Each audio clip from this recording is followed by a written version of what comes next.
Pinatawad mo ako. Huwag kang mag-alala. Tutulong ako. Iisip ako ng ibang paraan. Makakaisip rin tayo ng solusyon.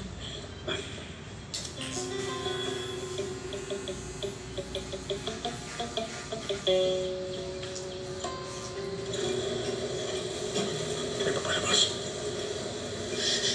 Halika na. Alam mo naman akong galing ni Sofia kapag nalate tayo ng kahit isang minuto lang. Naku, Totoo yan. hindi patawagan ko siya. Teka siya, naiwan ko yung cellphone ko. Naiwan ko sa entrance. Akin ang susi mo. Sandali lang ako. Okay. Parang ngayon ka lang yata nagkaganyan. Naku, pasensya ka na. Sabi ko sa'yo yan ang lady ko. Gagawin na rin niya sa wakas, ha? Paglabas nila, tumakbo na tayo, ha? Handa ka na. Umuwi mo, ang dali mga setas mo. Wala mo kailangan talaga eh. Salamat. Ay, naku. Tayo na. Magtago ka. Tago mo na yan dyan mo. Ayan na, ayan na. Wala na. Sige. Ito na ang pagkakataon natin. Sige na yan. Malaki na sila, pare. Hindi live. Yeah, Tara mo, pare. live. Tara. Hello, Isa mo, isa mo, pare. Ibigay mo. Pumasok ka na. Galing natin. Nagawa natin. Teka lang mo pa ng konti. Nakaplin na yan. And cut! Pwede na rin magpahinga ng lahat. Andy, gusto kitang makausap. Sige, pwede akong dumaan sa bahay mamaya. Kailangan ngayon na mismo. Nalagay ko yun sa Okay. Focus ko yun sa Andy, alam mo, lagi kitang pinagmamalaki. Dahil ikaw ang anak ko at mahal kita. Legit. Saan naman nanggaling ang bigyan pagmamahal mo sa akin? Anong problema? Yan nga Hindi mismo. ka naman tutuloy. Anak kita at gusto kong bigyan ka ng pagkakataong lumapit sa akin at sabihin sa akin ang totoo pero hindi mo naman ginagawa. Hindi pa nga ako sa BR. Anong katotohanan na sinasabi mo? Pinasalamin na Ang katotohanan tungkol sa inyo ni Carmen. 10, number. Remember? Kasi Papa, kung dahil to sa mga sinabi ni Cleo, huwag kang gamon, huwag kang magsinungaling. Wala akong kilalaman sa mga sinabi ni Cleo. Dahil nakita kitang inaaligan mo si Carmen doon sa restaurant ng tito mo. Punta ko na sa Facebook. Magkano sa Saudi? Ano pa lang? 20 pa lang. Ang nilalang mo yung 20 ah. Isang buwan, nilalang mo yung 20 ah. Yung kasama ko. My phone is stuck. Aha! Once again, read it well down. Wow, she's a fast learner. Choose Similac Game School that supports higher IQ and stronger immunity. Similac Game School. Tara. Hindi ba ang magbilang ng swerte?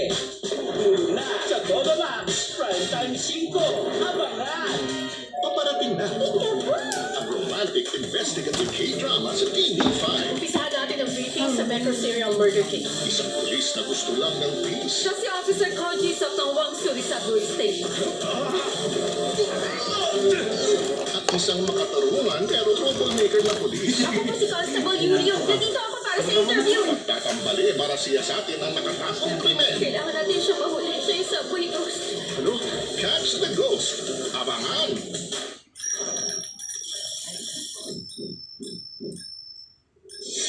Sabi sa kanya dyan. Dati, ang lakas ni tita. Ngayon, mahina na dahil sa muscle decay. Kailangan na ng Ensure Ito yun, Gold. no? Ito lang ang may HMB and triple protein that helps slow down muscle decay and build muscle strength. Hindi makapantay hindi. Stay strong. Kasi video. Malapit ka lang makilala ang prinsesa ng Barangay 5. Babagsak na! Ngayong June 10 on TV5. Tama na muna ang sakalan. Kasalan naman. Abangan ang paghaharapan sa altar ngayong June 10 to 14 sa TV5. Sa buwan kalayan, sisilhi ang tapat ng mahiligan. O digmaan. Hindi ako matatahimik at hindi ko siya nagkakalit. Carlo J. Caparas, lumuhod ka sa lupa. Bagong yugtog sa Todo Max. The Hitman is back in Manila. David Foster and Friends feature tour 2024. Live on June 18, 8 p.m. at the Sport Araneta Coliseum. Featuring Brian McKnight, Catherine McPhee, All for One, together with JV Besena and Joaquin Garcia. Get your tickets now at Ticketnet Online. This event is presented by MQ Live.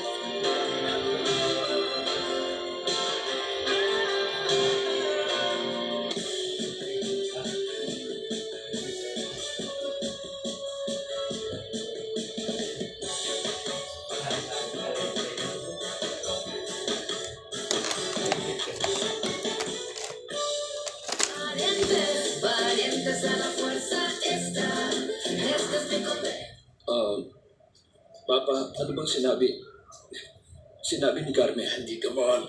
Huwag mong isali sa usapan nating dalawa si Cleo o kahit na si Carmen. Tinatanong kita, sagutin mo ako ng lalaki sa lalaki. Tingnan mo ako. In love ka ba sa asawa ko, ha? Asawa niyo? Oo. Gusto kong paniwalain ang sarili ko na kaya mo to ginagawa sa akin dahil in love ka sa asawa ko. Ewan ko kung anong mas malala. Yung in love ka sa babaeng mahal ko o yung katotohanan na kaya mo to ginawa kasi galit ka sa akin dahil hindi ako naging mabuting ama. Hindi yung ganun, Papa. Bakit ganun, Andy? Alam ko simula na makilala kita, tinanggap na kita bilang anak ko.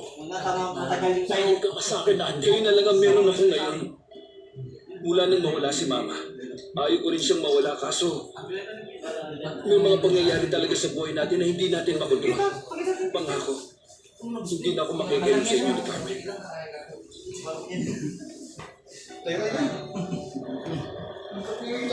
Kainis, ano ba nangyayari sa akin?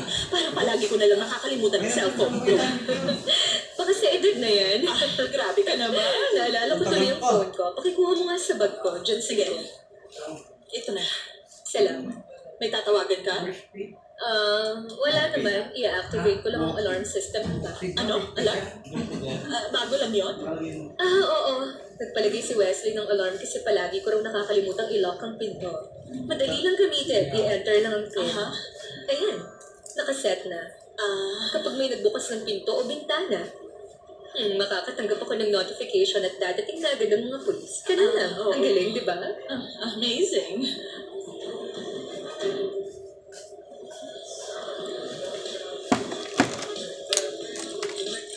Lara, sandali. Pwede ba? Pitiwan mo ko. Sorry na. Sige na. Na magalit sa... Kasalanan mo yan. Manigas ka. Bigla lang ako. Akala ko kasi ginagamit mo ako para pagsilosin si Tommy. At sapat na yan para gawin mo yon? At umarting. Parang psycho, ha? Lara, sandali lang naman oh.